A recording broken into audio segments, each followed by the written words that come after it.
and I took a shower. And I got out of the shower, and I had a towel on. And I heard Ryan screaming out in the backyard. I let him out to play earlier. Well, I went out to the kitchen. I had my underwear on. And I'm standing in the door, and I got this big glass door. And I looked up there, and Ryan had climbed up in a tree and fallen and got his foot stuck on a pole. And it looked like he had broken his leg. It looked really, really bad. And he was just screaming. He was holding on to the pole, and he was just screaming. His foot was bent up. And the instinct hit me, fatherly instinct. And I looked down, and I was in my underwear. Oh, heck with it. I opened the door and I ran all the way to the back of my yard and I grabbed him and I run back in and I found out later my neighbors were having a barbecue that day.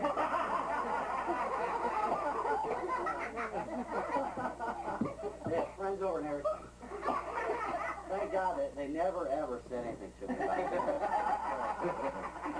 And this story I was going to say happened about, I'd say about two months ago. I was sitting at my desk at work about 9:30 on Thursday morning. The phone rings and I answer it like I used to. LSU Sergeant James. Mr. James, Gene Rice from Bel Air. Nope. Ryan's teacher. Yes, hi, Miss Rice. How are you? Hi, Mr. James. Yesterday, Ryan was chasing a little boy around with a pair of scissors. And I sent a note home with it for you to sign. By any way, Mr. James, did you sign that in brown crayon?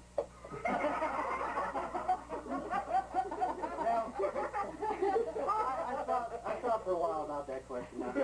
I could have let him off the hook. I really could have.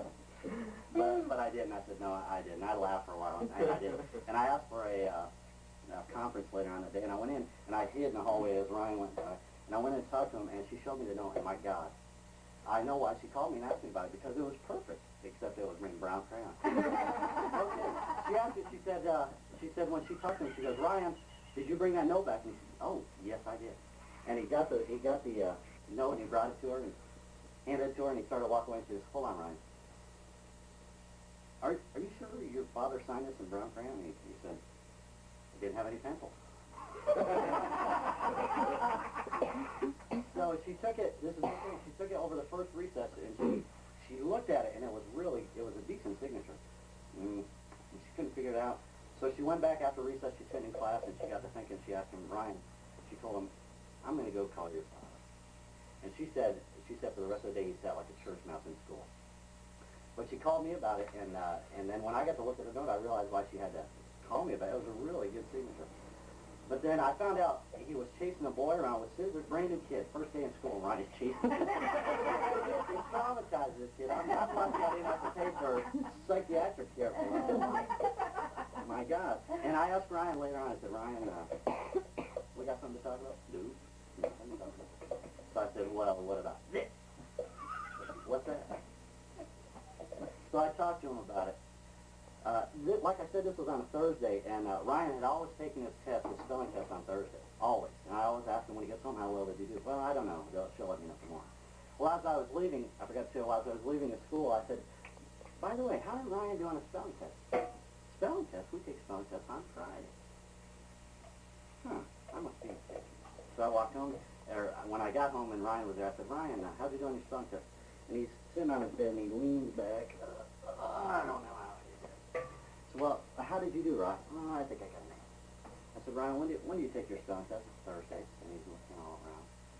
And I said, Ryan, when do you take your spelling test? Thursday. Ryan, when do you? Friday. I said, why did you tell me that? Well, I don't know. I said, well, you can sit here till you tell me why. And later on, about half an hour later, I asked him again. He goes, because I didn't feel like studying on Thursday, Dad. I mean, he was truthful. So I didn't beat him. I was going to beat him. I didn't beat him. I was like, all right, you're truthful with me. So I come out, and I'm putting the lights up. I was putting a switch in the wall, and I put it in. He comes out about 5 minutes later, and he goes, hey, Dad, remember what you asked me about spelling tests? I said, yeah. And by this time, he's out of hot water. He says, I thought you meant last year. So I had the steak and he was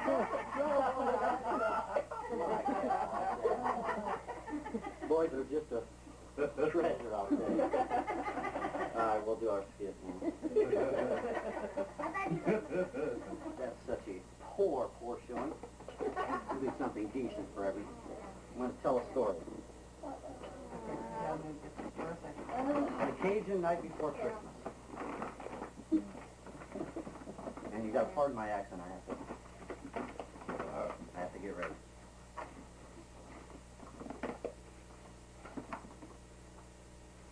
I'm gonna try to take the same picture. This is Jeff Cameron. He dogged me in a minute, send me the picture. This is the picture. Open the flash up in the shutter also. Would that help? You No, don't no, why it's not? on. There you go. Mm-hmm. Ready? More Ready? All through the house. They don't a thing pass, not even a mouse. The children been nuzzled with snug on their floor, and Mama passed the pepper through the crack on the door. Then Mama in the fireplace done roast up the ham, stir up the gumbo, and bake the yam. Then out on the bayou, they got such a clatter, make sound like old Boudreaux done fall off his ladder. I run like a rabbit, got to the door, tripped over the door, and fell on the floor.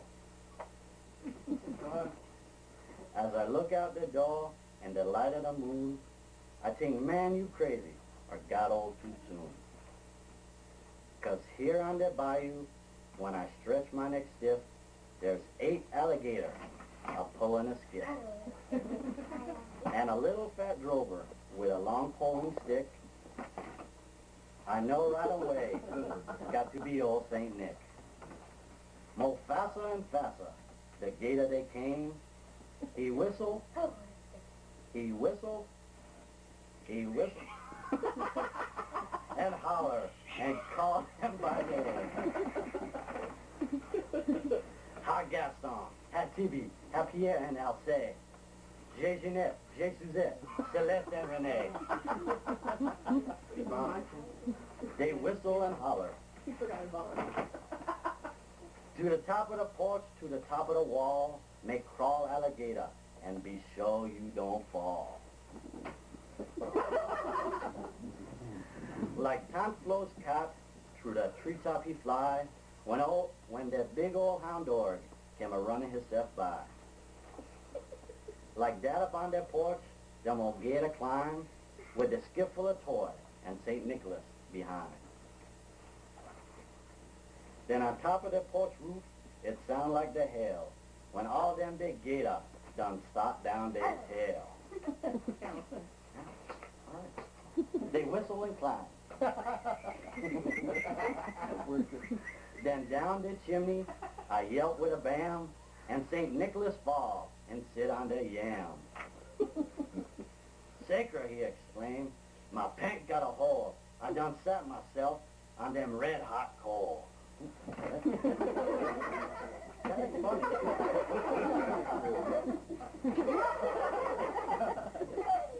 And whistle and clown. He got on his foot and jumped like a cat out to the floor where he land with a splat. He was dressed in muskrat from his head to his foot, and his clothes is all dirty with ashes and soot. A sack full of playthings he throw on his back. He looked like a burglar, and that's for a fact. His eyes how they shine, his dimple how merry. Maybe he been drink that wine from Blackberry. His cheek was like rose, his nose like a cherry. On second thought, maybe he lap up the cherry. With snow white chin whisker and quivering belly,